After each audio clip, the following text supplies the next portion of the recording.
दोस्तों, अभी सोनम वांगचुक जी ने लद्दाख में अनशन किया, अभी प्रोटेस्ट हुआ, कुछ लोगों की मौतें हुई, हिंसक झड़प हुए, काफ़ी आंदोलन हुआ।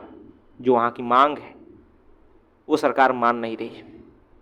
और जो वहाँ के सोनम वांगचुक जी हैं, जो मांग कर रहे हैं, निश्चित ही धरती को बचाने की है, क्लाइमेट को बचाने की है, पर पहाड़ों को बचाने की है। लेकिन काफ़ी लोग उन पर गलत आरोप लगाते हैं कि वो तो चीन के एजेंट हैं और पता नहीं क्या क्या, जबकि असल मुद्दे को देखना ही नहीं चाहते कि क्लाइमेट चेंज भी एक मुद्दा है। लोगों को समझ ही नहीं आती कि यह भी एक मुद्दा है। बस वो सरकार के खिलाफ बोल रहे हैं, सरकार के खिलाफ कुछ कर रहे हैं, तो लोग समझने लगते हैं कि भाई वो तो देश विरोधी हो गए। ऐसा नहीं सोचना चाहिए दोस्तों।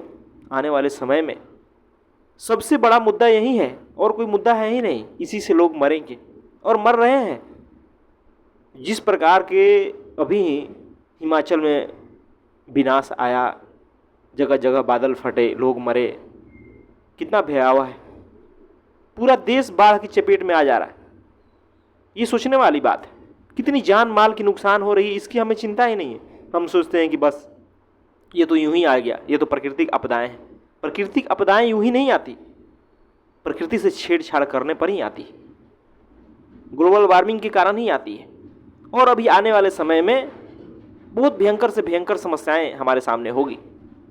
हमें क्लाइमेट चेंज को अनदेखी नहीं करनी चाहिए। सरकारें तो अनदेखी कर ही रही है। जंगल के जंगल सफाया किया जा रहा है। विकास के हम अंधी दौड़ में इतने पागल हो चुके हैं कि हमें पर्यावरण दिखाई नहीं देता कि पर्यावरण भी कोई मुद्दा है, और जिसके कारण कई प्रकार की समस्याएं देखने को मिलती है। अगर कोई उसको बचाने के लिए आंदोलन करता है तो वो हमें समझ ही नहीं आता।